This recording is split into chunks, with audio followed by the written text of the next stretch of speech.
Así que ni Luis Rendueles ni Manu Marlasca se han ido de puente. Buenas tardes a los dos.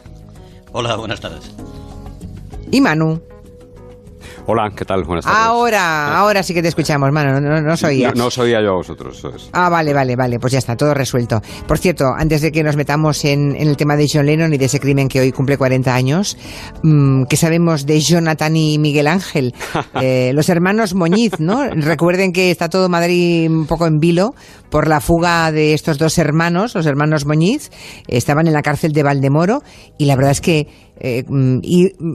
fugarse de una cárcel cerrando unos barrotes y descolgándose con una sábana, yo pensaba que ya solamente ocurría en las películas vintage. Bueno, tú y la dirección de prisiones también pensaba ya. Eso. Supongo que sigue el dispositivo de búsqueda, ¿no? Sí, por supuesto. De hecho, se ha activado al grupo de localización de fugitivos de la Comisaría General de Policía Judicial para tratar de dar caza a los hermanos Muñiz. Uno de ellos es bastante conocido, Jonathan El Piojo, que es uno de los mejores butroneros que ha habido nunca en España. Y bueno, lo cierto es que la fuga estuvo muy bien planificada.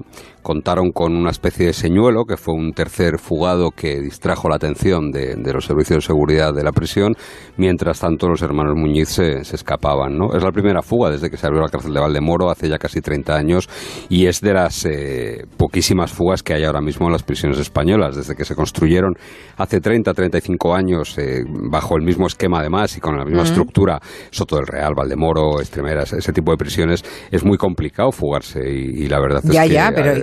¿Pero cómo se puede cerrar los barrotes? O sea, ¿con qué se cierran los barrotes? Bueno, pensemos que ellos escaparon desde un almacén, no escaparon desde las celdas, escaparon desde un almacén de la prisión y además, como digo, pusieron un señuelo, una tercera persona que seguro que gratis no lo ha hecho, para distraer a la Guardia Civil y a los servicios de seguridad de la prisión y ellos poderse escapar tranquilamente y contarían con ayuda exterior seguramente, ¿no?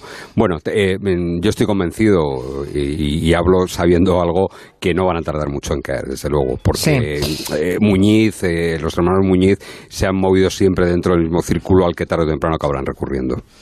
Bueno, y de momento la policía sigue el rastro. Ya les contaremos aquí a los oyentes cuando les pillen, ¿no? Bueno, pues hablemos de John Lennon, al que mataron a las puertas de su casa, y el asesino además llegó a confesar que lo hizo para hacerse famoso, ¿no? Se llama...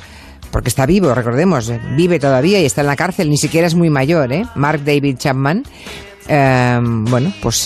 Sigue viviendo en esa cárcel y hace 40 años pues se fue al edificio en el que vivía John Lennon y le vio por la mañana, por la noche. Bueno, ahora nos van a contar Manu y Luis cómo ocurrió. Acababa de sacar un disco, que está sonando. Hacía 5 años que no sacaba disco John Lennon, un disco en el que estaba esta canción. También la hemos puesto cuando hemos arrancado el programa, ¿no? ¿Qué ocurrió ese día, según los documentos policiales? Bueno, todo indica que Lennon llevaba un tiempo razonablemente feliz y otra vez creativo. Después, como has dicho, de un periodo de parón de 5 años sin hacer música y 5 años dedicado a criar con Yoko Ono a su segundo hijo, a Sean. Y aquel 8 de diciembre de hace 40 años era lunes y fue a cortarse el pelo hacia las 10 de la mañana. Una hora después, Lennon tenía una sesión de fotos con una fotógrafa extraordinaria, con Annie Leibovitz, para la revista Rolling Stone. Son esas fotos en las que se ve a Lennon desnudo abrazando a Yoko Ono, que está vestida, y hacia las 12 menos cuarto de aquella mañana llega a la puerta del edificio un tipo que se llamaba Paul Gores, que era un fotógrafo aficionado, un seguidor de Lennon, que ganaba dinero haciéndole fotos a todas horas y que le había visto merodear por allí. Lennon le conocía. Y allí a la puerta del Dakota llega también otro tipo, un joven gordito, gafudo, con gorro y abrigo, de 25 años, que se llama Mark David Chapman. John Lennon pasa la mañana en su casa, ¿no? Después de lo que habéis contado que hizo, en ese edificio donde también habían vivido Judy Garland, Lauren Bacall, Boris Karloff, y hacia las 4 de la tarde sale con Yoko Ono para ir a grabar nuevas canciones, ¿no? Y en ese momento, el que sería luego asesino, Mark Chapman, se le acerca. Sí, era algo habitual. Había muchos fans ahí en la puerta del Dakota y él parece un fan más, un poco friki, se le acerca, le enseña el último disco de Lennon, ese Double Fantasy, y el cantante lo coge y lo firma. Mira al fotógrafo que inmortaliza, nunca mejor dicho, ese momento, y se mete en el coche para ir hacia el estudio. Ya no vuelve a casa hasta las 10:30 de la noche. O sea que en ese momento... Ese disco, jefa... Sí. Vale hoy 300... Esta subasta, lo digo por si algún oyente lo quiere comprar. Ha salido subasta esta semana y vale 330.000 euros de precio de salida. Disco firmado por el asesino de... 330.000, precio de salida, que no el precio de venta. Sí. Bueno, o sea que en ese momento, cuando él sale a mediodía, Mark David Chapman ya lo tiene a tiro a Lennon, ¿no? Por alguna razón...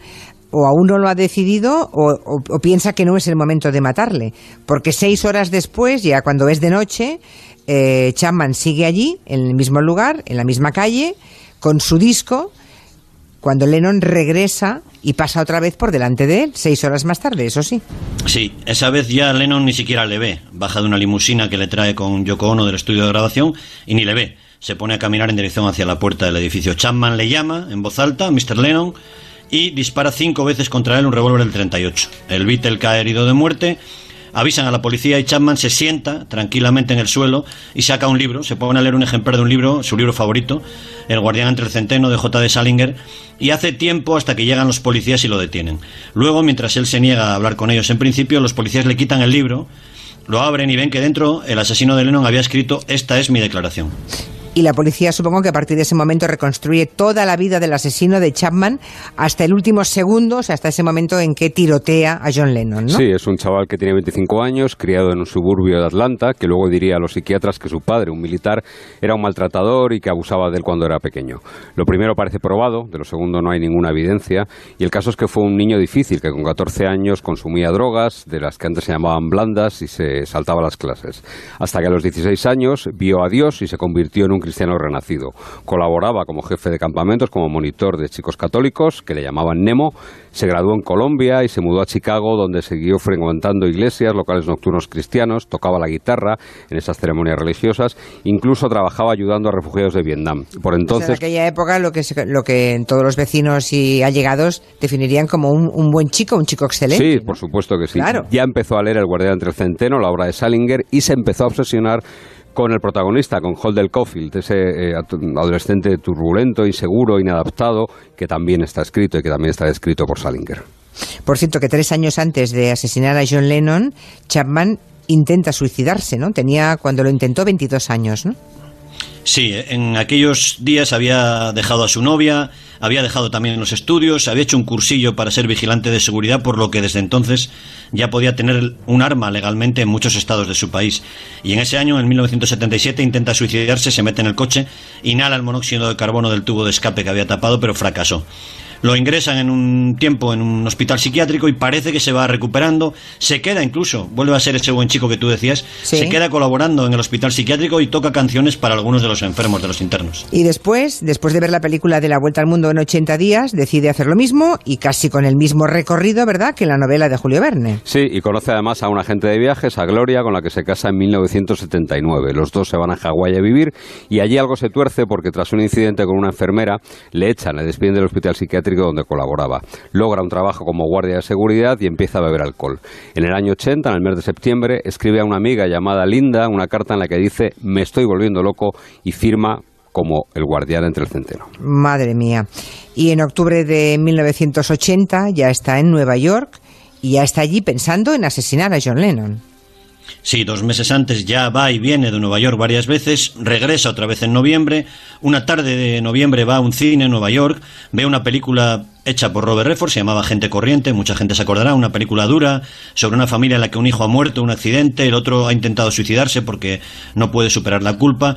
Después de salir del cine, Chapman regresa a Hawái y le confiesa a su mujer que está obsesionado con matar a John Lennon, pero que cree que ya lo ha superado.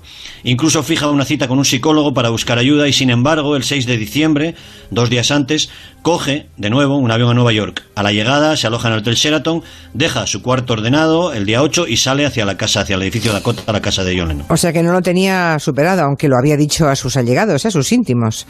Allí comete el crimen y ahora van ustedes a escuchar la voz del asesino de Lennon, de Mark David Chapman, en una entrevista que dio en el año 92, o sea, ya habían pasado ya 12 años. Se la da en la cárcel a un periodista, al famosísimo Larry King. El periodista le pregunta qué pasó aquella noche, si él sabía o no que iba a matar a Lennon, y esto responde Chapman. What happened that night? Well, if you want to pick it up from the night, I was standing there with the gun in my pocket. Knew you were going to shoot him? Absolutely. En esa entrevista, que se produce 12 años después del asesinato, Chapman explica lo que hizo el día que mató a Lennon. Habla con esa voz monótona, cansina, sin alterarse, y no sabemos si estaban dando algún tipo de medicación en la cárcel, y a eso se debe ese tono. Muestra algún delirio de grandeza, como que Lennon, cuando le miró a los ojos, ya sabía que le iba a matar, que presentía algo, ¿no? Estuvo horas esperando a la puerta de la casa hasta que el Beatle regresó y bajó de su coche, de su limusina. En esa entrevista Chapman dice que hacía viento, que estaba oscuro y que se acercó a él por detrás, por la espalda. Dice que quizá lo reconoció como el fan al que había firmado un disco aquel mismo día 6 horas antes. He walked past me. ¿Esto? I took 5 steps toward the street, turned, withdrew my Charter Arms 38 and fired 5 shots into his back. What, had you shot Y lo that weapon cuenta con before? absoluta That indolencia, weapon, ¿eh? no. I didn't even know Sí, the sí, bullet. él explica que le dispara 5 veces, lo explica de forma rutinaria casi, ¿no? Le dispara 5 veces por la espalda, le cuenta que era la primera vez que usaba esa pistola, que él tenía dudas, que no sabía si aquello iba a funcionar, que había usado unas balas muy dañinas, las conocidas como hollow point, unas balas de punta hueca, y cuenta también que cuando vio que era Lennon se llevó una alegría y pensó, está funcionando, está funcionando.